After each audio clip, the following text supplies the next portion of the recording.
Alors, Bezrat Hashem, la Gemara ce matin, Chov Israël, Berachot 34a.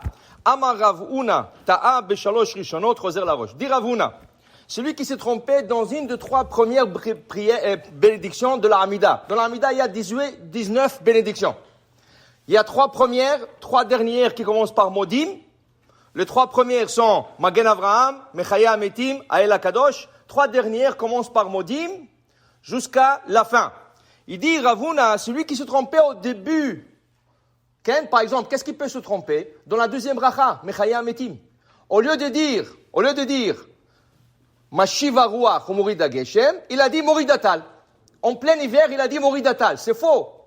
Ou vice versa. En été, au lieu de dire Moridatal, qu'est-ce qu'il dit? Mashiva Ruach Morida Geshem. Qu'est-ce qu'il faut faire?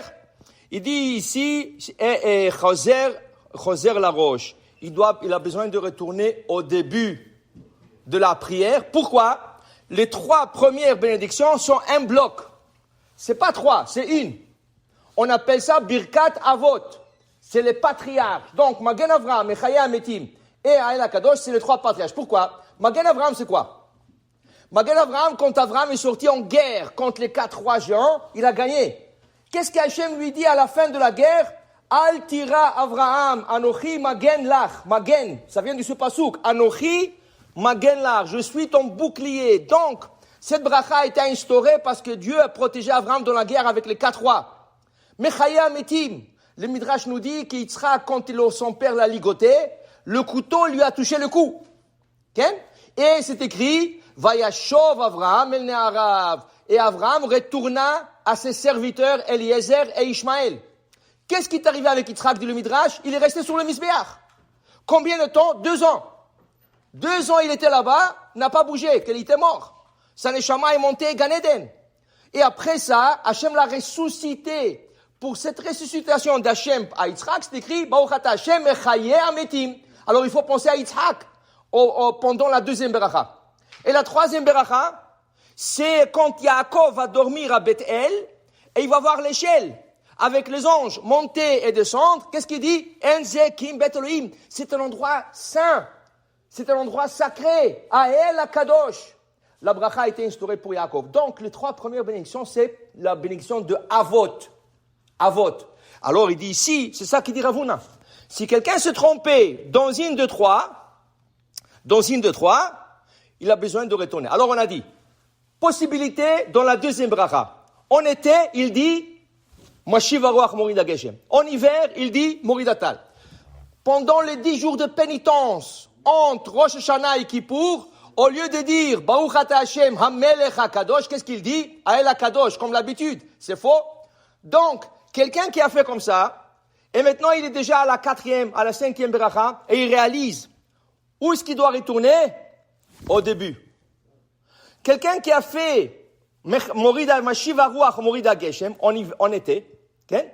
Et il a commencé, Ata Kadosh, Veshimcha Kadosh, c'est fini. Alors où il retourne? Pas au début de la deuxième, au début de la première. Parce que les 3 premières, dit Rav Huna, sont un bloc. Ainsi dit Ravasi, ainsi dit Rav Huna, ainsi les 3 dernières. Qu'est-ce qu'il y a là-bas? Quand c'est Rosh Chodesh, nous disons là-bas, Ya'aleh ve'yavo. Quand c'est Chol HaMoed, la mi-fête, qu'est-ce que nous disons là-bas? Ya'aleh ve'yavo. Quelqu'un qui a fait la prière, mais il a oublié de dire Ya'aleh ve'yavo. Rosh Chodesh, le matin et l'après-midi, Chol HaMoed, pendant les 3 prières, il a besoin de retourner. Maintenant, s'il n'a pas terminé la Hamida encore, il retournera à Retzé, qui est le 3e bloc, les 3 derniers blocs de 3 prières. Mais s'il a fini la Hamida, où il retourne? Au début de la Hamida. Alors c'est ça qui dit Rav Huna. Viens Ravasi, Amar emtsayot en la seder. Au milieu, il n'y a pas d'ordre. Qui veut dire, quelqu'un, il s'est trompé. Il prie par cœur. Et il a commencé Ashivenu avinu toratecha vekaravenu makelotecha. Alors, après Ael HaKadosh vient Ata chonen la'adam da'at. Et lui, il a renversé l'ordre. Parce qu'il se rappelait cette bénédiction. Dit Rav Asi, emtsayot, au mieux. Combien il y a au mieux? Tu enlèves 3 au début, tu enlèves 3 à la fin, il te reste 16. Dans les 16 qui restent, il te reste 13. 13. Dans le 13 qui reste, il n'y a pas d'ordre. Si tu as changé l'ordre, tu as mis une avant l'autre, hein, ça passe. C'est pas la meilleure chose. C'est pour ça qu'on dit, si tu n'es pas sûr de toi, prends un livre. Prends un livre et tu suis le livre. Okay? C'est vrai que le Rabbi Nishra, il dit, c'est mieux de faire la prière par cœur. Parce que quand tu fermes les yeux, tu as plus de concentration. Tu regardes rien autour de toi, tu te concentres plus. Mais il y en a qui n'ont pas cette concentration. Il y en a qui leur concentration vient avec la lecture. C'est la lecture qui leur donne la concentration. Chacun selon ce qui est mieux pour lui. Okay? Mais pour dire, si tu n'es pas sûr de toi, fais-le avec le livre. Quand tu le lis, comme ça tu vas mieux prier. Alors il dit ici la Gemara, une chose. Maintenant qu'on a dit que les 3 premières prières sont contre le patriarche Abraham, Yitzhak et Yaakov, dit la Gemara nous enseigne, Amar Rav Yehuda, Le'olam alishal adam tzrachav, lo b'shalosh rishonot, velo b'shalosh achronot. Qu'est-ce que tu es en train de dire, Baruch ata Hashem Magen Avraham? Béni sois-tu l'Éternel, source de ton bénédiction, le bouclier d'Avraham. C'est une louange. Dans une louange, tu n'as pas le droit de demander. Tu ne peux pas dire à un roi, sa majesté, sa grande majesté, et après tu dis, vous savez, j'ai besoin d'un peu d'argent.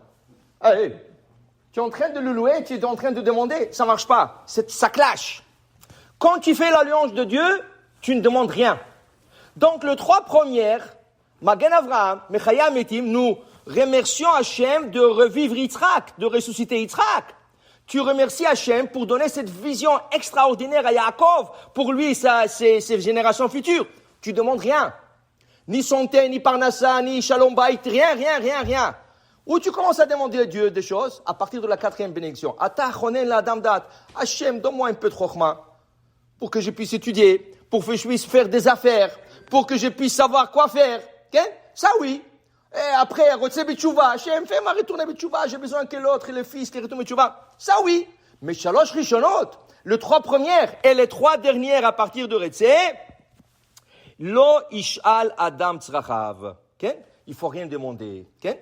Et là, il dit Amar Ari Hanina, Rishonot, Domé le Evet Shem Sader Shevach Lifnei Rabo. Les 3 premières, c'est comme un esclave, un serviteur, qui fait la louange de son maître. Les 3 dernières, il veut quitter son maître, il doit faire la louange. C'est pour ça que le Zohar nous apprend, le Zohar il dit, quand tu veux demander quelque chose à Dieu, pas pendant la prière, pendant la journée, tu veux demander quelque chose à Hachem, et tu veux que ta prière soit acceptée. Tu ne peux pas venir chez quelqu'un et dire, j'ai besoin. Dès que tu as commencé ça, l'autre personne, qu'est-ce qu'il veut encore celui-là? Tu commences en disant, Ishtabach shemo shel melech malachim hakadosh baruch hu ushmo meromam al kol beracha utila. Que le nom de Dieu sacré soit loué sur toute beracha, qui monte sur toutes les bénédictions et les louanges qui existent dans le monde. Une fois que tu as fait cette louange à Dieu, là tu peux demander. Mais c'est important de faire la louange avant de faire sa demande à personnel. Alors c'est ça qui dit, on ne demande pas aux premières, on ne demande pas aux dernières, on demande tout ce qu'il y a en mieux, ça a été fait pour cette but. Baruch Adonai Le'olam, Amen ve Amen.